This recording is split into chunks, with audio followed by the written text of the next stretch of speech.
9h-10h, Sud Radio, la vérité en face, Patrick Roger. La vérité en face avec Elisabeth Lévy, Thomas Guénolé. Souvent c'est le mercredi, là c'est le jeudi. On change un petit peu. Bien sûr, il faut casser les habitudes, n'est-ce pas? Faut casser les codes. Faut casser les codes. Alors, casser les codes, je ne sais pas. Ouais. Venons-en donc à ce qu'on abordait en fait tout à l'heure, c'est-à-dire les mineurs. Comment s'occuper des mineurs, des ados? C'est d'une façon générale finalement, parce que c'est assez compliqué pour qu'ils suivent bien d'un côté leurs études, pour qu'ils ne dérapent pas et tombe dans la délinquance, le trafic, etc. et la violence, bien sûr. Et puis, il y a cette histoire aussi qui est venue en annexe et qui vient depuis quelque temps, c'est on ne sait pas comment faire avec les écrans sociaux et les bonnes et les mauvaises influences qu'il peut y avoir. D'une façon générale sur ce cadre, Thomas Guénolé. Oui, alors avant toute chose, je voudrais vraiment m'inscrire en faux par rapport à une polémique qui revient dans ce genre de situation, c'est-à-dire que dès qu'on évoque un fait divers impliquant un jeune, qu'il soit jeune adulte ou adolescent, si jamais il a touché à des jeux vidéo, ressort le débat, les jeux vidéo rendent-ils violents? Je viens de le voir sur une chaîne, à l'instant c'est en bandeau, les jeux vidéo rendent-ils violents? Non. Voilà, je le dis pour être parfaitement clair, non. Et je vais prendre mon propre cas. Pourquoi vous êtes aussi sûr? Bah oui, bien sûr. Je vais prendre mon propre cas. Je m'y suis mis tard au gaming. Je m'y suis mis pendant la pause Covid. Je m'y suis mis. Alors, j'aime bien ce qu'on appelle les FPS, c'est-à-dire First Person Shooter, c'est-à-dire en gros vous voyez votre main et votre arme et puis vous tirez quoi. Et donc à l'heure où je vous parle, je suis dans les jeux vidéo personnellement responsable de plusieurs milliers de morts. Oui, mais sur les jeux vidéo. Justement, c'est là que je veux en venir. C'est que s'il y avait un lien entre la violence dans les jeux vidéo et la violence dans la vie, je devrais personnellement être un tueur en série et ce n'est pas le cas. Et nous sommes vraiment très nombreux dans ce cas. Deuxième élément complémentaire, Fortnite, le jeu Fortnite a été mis en cause dans l'affaire de la petite de la gamine, de Louise, qui a été lardée de coups de couteau. Sauf que Fortnite, vous avez entre 25 et 30 millions de joueurs tous les jours. Ça entraîne pas des massacres à la tronçonneuse. Cette accusation je pense, excusez-moi, que votre argument avec vous n'est pas un argument. C'est-à-dire le fait que vous soyez pas devenu un tueur en série n'est absolument pas une preuve que les jeux vidéo ne rendent pas violents. Non. Donc, non, mais c'est pas un argument. Non, écoutez. Oui, mais j'ai cité Fortnite, 25 à 30 millions par jour. Écoutez, laissez-moi finir. Merci. Donc, je pense que cet argument de votre exemple n'a absolument aucun intérêt. Je suis désolé de vous le dire, mais c'est pas parce que vous citez un exemple dans un sens que c'est une démonstration scientifique. La prochaine fois que vous me citez un fait divers, je vous ressortirai celle-là. Non, mais Elisabeth, vas-y. Oui, mais non, mais poursuivez. Mais si vous dites que ce n'est pas forcément mais néanmoins, si vous voulez, je ne pense pas que c'est une démonstration que M. Guénolé soit pas devenu un tueur. D'ailleurs, on n'en sait rien en fait. C'est une blague. Mais en revanche, j'ai quand même tendance à penser que c'est comme quand on accuse les couteaux, les jeux vidéo. Si vous voulez, le problème, c'est le psychisme des gens qui utilisent les jeux vidéo ou les couteaux. Néanmoins, de l'avis de tous les experts, c'est pas spécialement les jeux vidéo là, c'est les écrans. L'addiction aux écrans.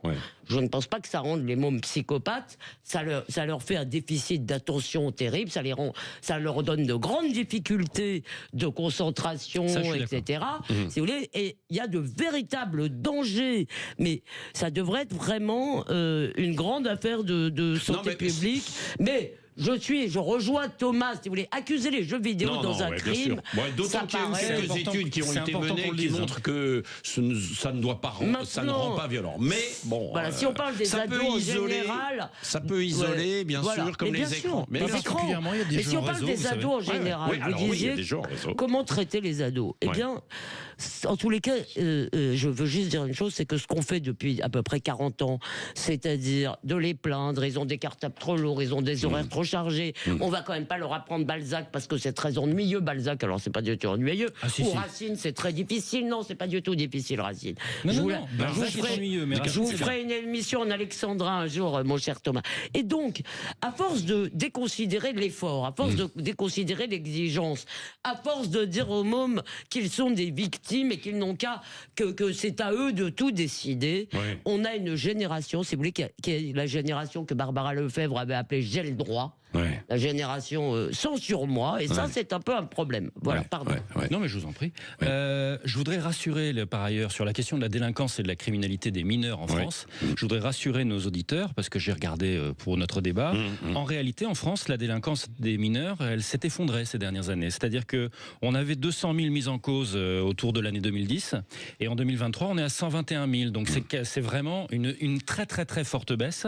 Par ailleurs, le poids des mineurs parmi les délinquants, il a aussi fortement baissé. C'était 22% des délinquants en 1998, et en 2023, c'est 12%. Donc, je suis le premier à admettre qu'on a des faits divers particulièrement sordides et qui doivent être châtiés avec la plus grande sévérité.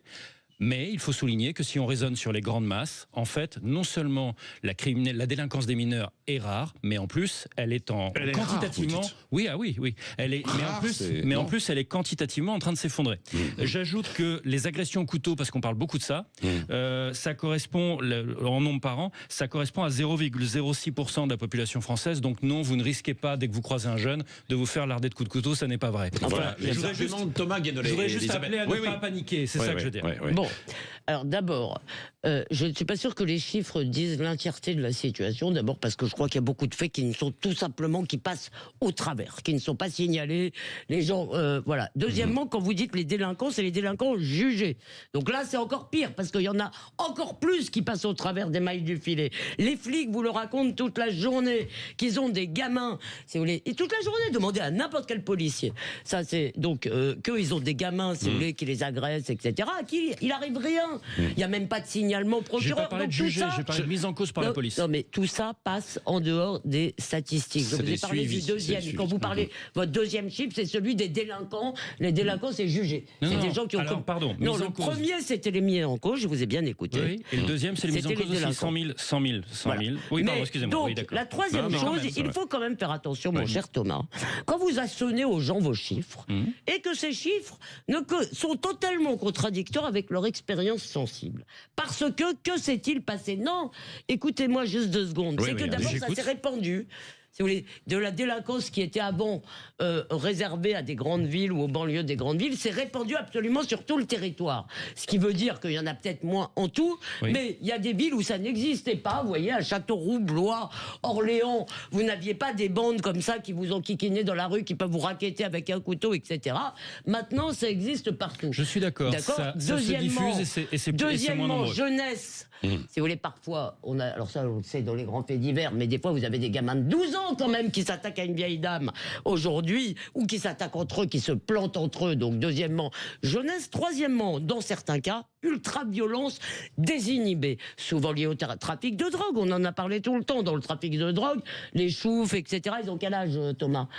Donc, même si sur l'ensemble, si vous voulez, peut-être vous avez une baisse, et ça, et de même les crimes d'enfants, en réalité, il n'y en a pas plus. En réalité, il y a beaucoup plus de violences intrafamiliales. Voilà. Je fais d'ailleurs aussi. Oui, c'est vrai. Oui. Mais à partir du moment où ça peut beaucoup plus toucher n'importe qui aujourd'hui, si vous voulez, la statistique ne veut rien dire dans ces cas-là. Si ça peut arriver à côté de chez vous, c'est 100%. Même si c'est une toute petite chance. Vous comprenez bien, évidemment. Allez, nous allons poursuivre dans un instant. La proposition de loi, d'ailleurs, il faut le rappeler, sur l'excuse de minorité. Il y avait 3 mesures principales. C'est l'instauration d'une comparution immédiate pour les mineurs. C'est la fin de l'automaticité de l'excuse de minorité aussi parmi ces propositions. Et c'est une responsabilité plus importante des parents à l'égard de leurs enfants. On va continuer le débat dans la vérité. La fin de l'automaticité, je trouve ça bizarre parce que le juge peut déjà la lever de 16 minorité. Oui, mais le juge peut déjà la lever de 16 à 18. Donc donc de quoi il s'agit, qu'est-ce que ça change en fait par rapport à ce qui existe déjà? Je croyais qu'il s'agissait de la supprimer carrément, moi. Ah non, mais si on la supprime, c'est ça, c'est la fin. C'est-à-dire de juger tous les 16-18 comme des adultes. Voilà. Oui, ça je suis d'accord. Voilà, c'est ça. Bon, alors de leur côté, les juges pour enfants, on va continuer, mais ils dénoncent depuis un bout de temps l'insuffisance de moyens pour être plus efficaces, etc. Alors après, quels moyens et qu'est-ce que vous appelez appliquer. C'est ce que l'on va voir ensemble dans un instant. La vérité en face sur Sud Radio. 0825 300, mais décidément 0825 326. Bah non, 26, 0826, enfin. Bah voilà, je suis perdu. Je suis perdu dans les numéros. Je ne vais pas jouer au loto aujourd'hui. Vous appelez en tout cas Manu au standard 0826 300. Bien sûr, Sud Radio, la vérité en face. 9h-10h, Sud Radio, la vérité en face, Patrick Roger. La vérité en face jusqu'à 10h sur Sud Radio. À 10h tout à l'heure, ce sera Gilles Gansman et Christine Bouillot qui vont recevoir le journaliste scientifique Jamy Gourmaud. Vous savez, Jamy, hein, bien sûr, il nous apprend beaucoup de choses toujours.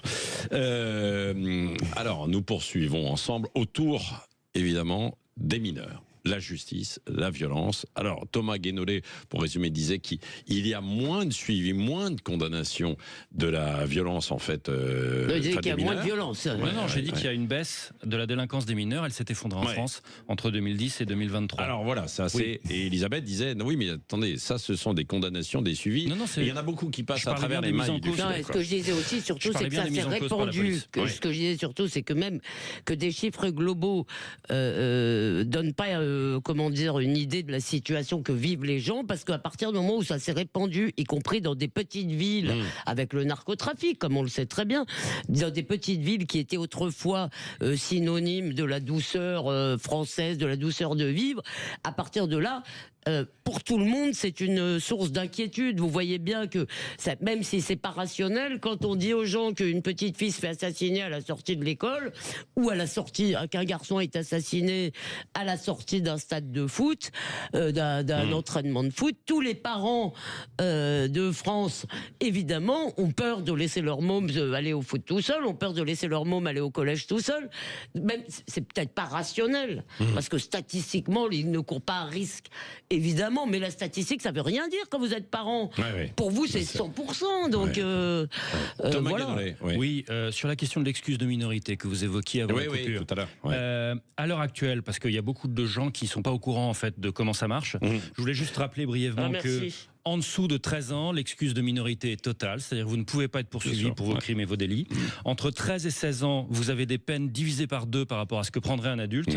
Et entre 16 et 18 ans, c'est pareil, mais le juge peut décider que vous, au cas par cas, que vous serez jugé comme un adulte. Ça, c'est l'état actuel du droit. Je peux vous poser une question ? Attendez, il y a un truc que je comprends pas, parce que c'est arrivé en Angleterre aussi, mais il est arrivé dans des cas rarissimes qu'on ait des meurtriers de moins de 13 ans. Dans ces cas-là, ils ne sont pas poursuivis parce qu'ils sont jugés trop jeunes pour être responsables de leurs actes.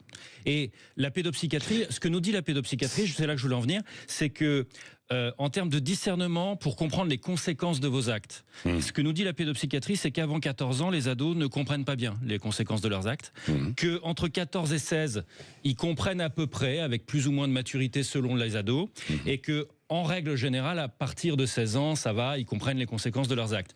Et donc, on a un problème à ce niveau-là, qui est que l'excuse de minorité, elle fonctionne, je viens de le rappeler, potentiellement jusqu'à 18 ans. Et donc, moi, ma position sur ces sujets-là, c'est de dire qu'il faut carrément supprimer l'excuse de minorité entre totalement 16 et 18 à partir de 16 ans. À partir de 16 ans, à mon avis, vous devez être jugé comme un adulte. Donc vous devenez responsable. Et donc vous devenez responsable pénalement. Mais je suis cohérent parce que je fais partie des gens qui, dans ma famille de pensée, c'est-à-dire à gauche, considèrent qu'on doit donner le droit de vote à 16 ans. Et j'attire votre attention sur cette contradiction. C'est-à-dire, et je demande à mes amis, en termes de famille de pensée, d'y réfléchir. Vous ne pouvez pas d'un côté être pour le droit de vote à 16 ans et de l'autre pour l'excuse de minorité de 16 à 18. Ça n'est pas cohérent. Tes amis vont certainement y réfléchir. Non, mais voilà. Elisabeth Lévy. Voilà. D'abord, sur l'excuse de minorité, on est d'accord. La question, c'est, en réalité, comment dire... qu'est-ce qu'on fait en fait? D'abord, je voulais dire un mot. Je voulais dire un mot sur les mineurs isolés, qui sont devenus un véritable problème énorme, qui des fois ne sont pas mineurs et pas isolés, mais appartiennent aussi à des bandes, etc.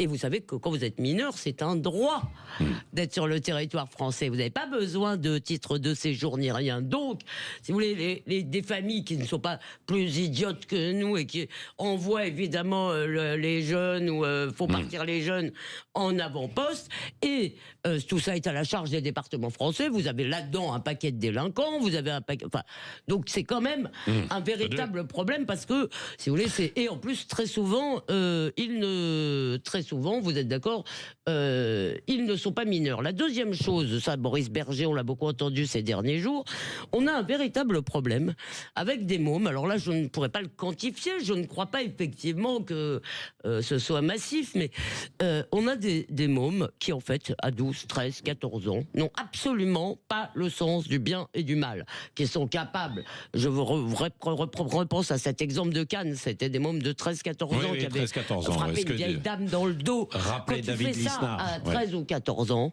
en réalité, à 16 ans, c'est fini. Enfin, on ne va pas t'inculquer le sens du bien et du mal, on ne va pas t'apprendre cela, on ne va pas te donner un surmoi à 14 ans, c'est trop tard. Donc, je pose une question vertigineuse à laquelle je n'ai pas de réponse. Je crois qu'il y a des gens qu'on ne peut pas récupérer. Qu'est-ce qu'on fait ? Alors, moi j'ai une réponse là-dessus. Moi je vous dis que si à 14 ans vous n'avez pas le sens du bien et du mal, si à 14 ans vous n'avez pas d'empathie, on va pas vous l'apprendre après. Je suis navré, la structure. Je ne sais pas ce que vous en pensez d'ailleurs. Au 0826 300 300, j'aimerais bien vous entendre sur ce sujet. Non mais c'est vrai. Alors déjà, en l'état actuel, entre 13 ans et 16 ans, puisque les âges que vous citiez, c'était 13, 14, etc. Entre 13 ans et 16 ans, je rappelle que c'est pas open bar par rapport aux crimes et délits, c'est juste peine divisée par 2. J'insiste là-dessus. Ça veut dire que si vous tuez quelqu'un alors que vous avez 14 ans, vous n'allez pas sortir libre. Vous allez prendre la peine de 20 ans divisée par 2. Donc vous allez faire 10 ans. Vous n'allez pas faire 0, c'est ça que je veux dire. Mais combien de fois on a la peine maximale, Thomas ? Combien de fois, même des adultes, ont la peine maximale ? Jamais. Donc vous avez... Et la deuxième chose, avant que tu... Juste, dans cette loi, dans la loi qui est en vigueur aujourd'hui, tu vois bien qu'on a fait cette stupidité qui va à l'encontre de ce que disent tous les spécialistes. On a séparé dans le temps, là, donc il y a 2 audiences. La première, on dit, ah bah monsieur, vous êtes coupable, revenez donc dans 6 mois, on vous dira combien vous prenez. Mais il faut vraiment... franchement... Juste pour compléter ce que je disais tout à l'heure, je pense que de 13 ans à 16 ans, au lieu d'avoir ce qui est actuellement, c'est-à-dire l'excuse de minorité systématique, je pense que dorénavant, de 13 ans à 16 ans, le juge doit avoir la possibilité de lever l'excuse de minorité au cas par cas et de pouvoir juger les délinquants mineurs entre 13 ans et 16 ans, dans les cas particulièrement graves, il doit pouvoir les juger comme des adultes, compte tenu de l'évolution des cas les plus graves. Ça doit rester rarissime, mais le juge doit pouvoir le faire. Actuellement, il ne le peut pas. Non.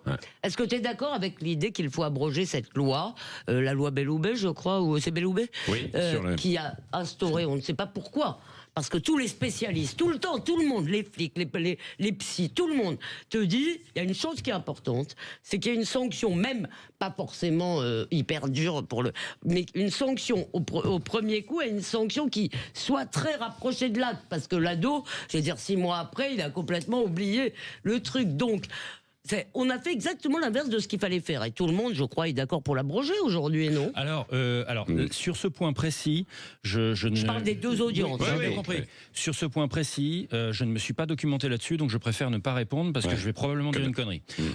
En revanche, sur la question de que vont devenir ceux qui commencent très fort, très tôt, très jeunes, en matière de délinquance et de criminalité. Là-dessus, je vais citer un ami qui est un criminologue reconnu, qui s'appelle Alain Boer, et avec qui j'ai eu beaucoup de discussions sur ces sujets-là. Et lui me disait que, en fait, vous avez à peu près la moitié des délinquants et des criminels, que ce soit des adultes ou des mineurs. Le simple rappel à la loi va suffire dans la moitié des cas à la première infraction. Et puis après, pour combien à peu près la moitié. La moitié, un peu plus. Et ensuite, pour ceux qui restent, vous allez avoir un deuxième tri, qui est ceux qui vont avoir quand même besoin d'une sanction au deuxième coup.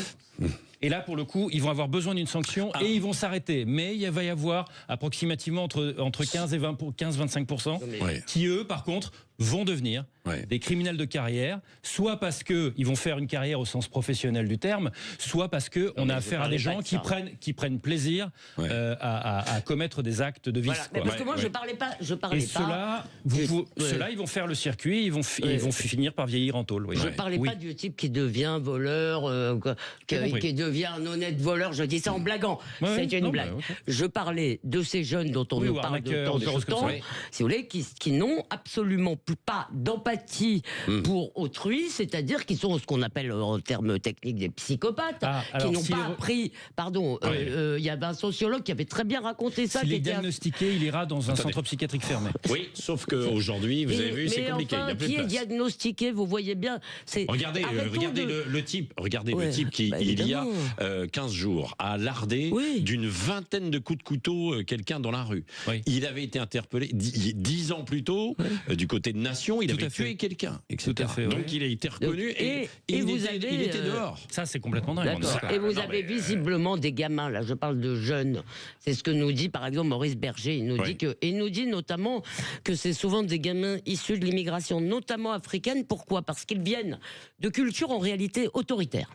Ils viennent d'endroits où la culture est verticale, le père a beaucoup de poids, etc. Ils arrivent en France, et là, si vous voulez, c'est totalement déstructuré, c'est horizontalité à tous les étages, destitution des pères. C'est ce qu'il raconte, lui, de son expérience. Oui, bon, donc, après, voilà, il y a justement, ça nous ramène à toute la question d'intégration, en fait, avec les valeurs, en fait, du pays. À l'évidence, s'agissant de ce qu'on appelle les mineurs isolés, non seulement on n'a pas les moyens, mais on n'essaye même pas de les intégrer. Vous regardez aux abords des villes. Après, Elisabeth Lévy, c'est plus général, avec des gens qui sont là aussi, bien sûr, en dehors qui ne semblent pas avoir de repères et de valeurs, quoi, aussi dans notre société. Je vous dis juste qu'en plus, nous mettons sur le dos ce problème des mineurs isolés, de gens qui, après, il faut savoir que ces gens se retrouvent dans la nature en France. Ils n'ont pas de moyens de subsistance. Ils ont pas donc ils tombent aux mains de réseaux exploitants, et bien sûr. Allez, nous poursuivons, bien sûr. Non, il n'y a pas d'auditeur là. Tiens, je vous invite, parce qu'ils vous entendent, ils se disent, on ne peut pas en placer une de toute manière, avec Thomas Guénolé et Elisabeth Lévy, qui ont toujours des arguments. Ce qui est une bonne chose dans la vérité en face. Je promets de laisser attendez, est-ce que moi je peux en placer une petite simplement, quoi, pour remettre un peu de cadre. Il y a des juges qui disent l'audience unique qui permet un jugement à bref délai avec des mesures provisoires, ça existe, y compris la détention si nécessaire. Ça existe, sauf que ça ne se fait pas souvent. Et puis il y a un autre magistrat qui dit qu'il est plutôt de votre bord, mon cher Thomas Guénolé. Quand le ministre de l'Intérieur déclare qu'il serait favorable à une peine dès le premier délit d'un mineur, ce serait de la folie. Parce qu'on connaît tous dans notre entourage des jeunes qui font des bêtises. La prison, ce n'est pas de l'éducation. Qu'en pensez-vous ? La prison, ce n'est pas de l'éducation. Que faire dans un instant ? 0826 300 300. Et nous en parlons évidemment ensemble sur Sud Radio, la vérité en face. 9h-10h, Sud Radio, la vérité en face, Patrick Roger. La vérité en face, je le disais tout à l'heure, que faire justement ? Parce que Thomas Guénolé, vous dites, non, il ne faut pas de sanction dès la première convocation. Bon, déjà, encore faut-il qu'il y ait une convocation, parce que bien souvent, beaucoup de policiers vous disent, de toute manière, on est tellement débordé en fait à la justice que on est... Oui, quand il n'y a pas de truc grave. Alors oui, je viens là-dessus. Qu'est-ce qu'il faudrait faire ? Parce que la prison, ce n'est pas l'éducation, ce que dit un juge. Je suis pas complètement contre. Non, mais juste un point. Mais c'est parce que effectivement, quand la police vous dit, nous, on attrape un certain nombre de délinquants, mineurs ou pas, mais derrière, ils sont relâchés, etc., c'est pas particulièrement parce que les juges voudraient absolument relâcher tout le monde ou avoir une prédisposition au laxisme. C'est juste que, à l'heure où je vous parle, en France, on a 11 juges pour 100 000 habitants. D'accord ? C'est quoi la moyenne européenne ? C'est 2 fois plus, 22. Et on a combien de procureurs pour 100 000 habitants ? On en a 3. La moyenne européenne, c'est 12, 4 fois plus. Ça veut dire quoi ? Allons vivre en Europe ailleurs, alors. Ça veut dire que, à l'heure où je vous parle, le système judiciaire tout entier, quand il reçoit des dossiers, il fonctionne comme une gare de triage. C'est-à-dire, OK, il y a tel et tel sujet, je ne vais pas le traiter parce que j'ai des trucs plus graves dans ma pile, parce qu'ils sont en sous-effectif massif, chronique. Le mur des cons, c'est une invention, il n'y a pas d'idéologie dans la magistrature. S'il n'y a pas assez de moyens, c'est vrai, peut-être. Écoutez, il y a des juges de droite, ça existe aussi. C'est marrant, chaque fois que je commence une phrase, tout le monde parle. C'est vrai. C'est quand même incroyable. C'est vrai. Donc, on vous challenge. Oui, non, mais c'est pas possible. Donc, je suis navré. Il y a une idéologie dans une partie de la magistrature. Moi, je ne voudrais pas. Non. Le syndicat de la magistrature n'est pas un tout petit syndicat. C'est lui qui a fait le mur des cons en mettant des parents de victimes de meurtre sur son mur des cons. Et j'y aurais été si j'avais été plus importante. Mais je suis vexé de pas je vous sens vexé, ça viendra. Non, mais c'est quand même... Moi, j'aurais peur d'être... Je vais vous dire, j'aurais très peur d'être jugé par ces gens-là. La justice est d'une célérité. Là, il n'y a pas de problème de moyens pour Nicolas Sarkozy. Hein. Alors là, si vous voulez, ça fait des années. On l'écoute. Non, mais on l'écoute avec les filets dérivants. On invente un pacte de corruption. On le condamne pour une intention. Et après, on nous dit la justice n'a pas de moyens. Allez, il ne faut pas se moquer de nous. Tiens, sur cette question, justement, Ève de Baillac était au 0826 300 300. Je ne me suis pas trompé cette fois. Bonjour Ève. Oui, bonjour. Bonjour. Vous vouliez réagir en entendant ce que l'on disait tout à l'heure, oui. Je suis garée, Elisabeth Lévy, je vous félicite parce que vous avez fort à faire, personne ne vous laisse parler, mais heureusement que vous ne laissez pas faire. Voilà, je réagis complètement. Vous n'êtes pas dans la vie au quotidien des gens. Moi, je suis en Dordogne depuis 3 ans. Je suis partie d'un petit village à côté de Marseille parce que c'était invivable, parce que je sais qu'on a toutes nos lois pour, mais effectivement, les juges, je suis d'accord avec Madame Lévy, aujourd'hui on aurait peur de passer en justice parce que quand on voit le laxisme qu'il y a, l'injustice qu'il y a, écoutez, il n'y aurait pas à dire, moi ça se bouscule parce que tout ce que j'entends, tout ce que je vois, c'est une horreur au quotidien, une horreur au quotidien. Maintenant il parle de nous envoyer dans les campagnes où il va falloir se réfugier maintenant, parce que c'est invivable. Oui, Ève, vous avez quitté la périphérie de Marseille, hein, c'est ça où vous étiez. Un petit village. Je connais très bien Carry-le-Rouet, je vois. Qui était magnifique. C'est magnifique. Mais c'est magnifique. 70 ans à Carry-le-Rouet, j'avais mon entreprise sur Carry. On est parti parce que à la mer on pouvait plus y aller, parce que nous avions les cars gratuits qui nous déversaient des hordes et en Dordogne. En Dordogne, est-ce que c'est plus calme? Vous êtes du côté de Baillac. J'adore la Dordogne. Alors, la Dordogne, c'est magnifique. Les gens sont adorables. On est dans une mentalité qu'on a perdue depuis les années 70. Mais il faut être vigilant parce que dans les villes, ça commence. Le trafic, la drogue, les tags. Je suis arrivée en 3 ans, je vois déjà la différence dans les grandes villes. Hein. Les Bleus, Bergerac, c'est une horreur. Après, dans les petits villages, on est protégés jusqu'au moment où ils vont nous envoyer leurs migrants venir là nous tuer, voler, non, faut pas. Il y en a qui viennent aussi pour travailler, hein, vous le savez. Ève, c'est une génération qui était jeune dans les années 70, c'était les hippies. Alors la drogue, honnêtement. Faut arrêter de la drogue est la seule des coins de rue.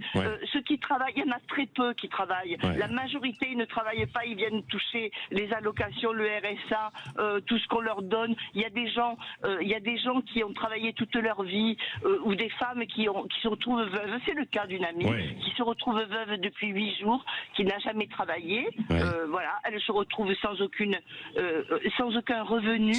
Et elle a élevé ses enfants, elle s'est occupée de sa maison. Je vois. C'est bien aussi. Et cette femme-là, elle n'a rien. Et vous entendez que les migrants, ils arrivent là, ils ont 500 balles ou 600 balles ou 700 balles. Oui, ils sont accueillis. Les départements les accueillent, bien sûr, et leur versent après un contrôle, leur verse évidemment une indemnité. Il faut évidemment rappeler juste. Oh là là, on dépasse ça. Dans un instant, 10h, le flash d'infos, et puis ensuite l'émission donc de Christine Bouillot, Gilles Gansman. Merci, Ève, de votre témoignage. Merci, vous pouvez nous appeler 0826 300 300. C'est le journaliste scientifique Jamie Gourmaud. Et tous les débats continuent évidemment. Comme par exemple, tiens, ce midi chez André Berkoff, faut-il un débat sur l'identité nationale?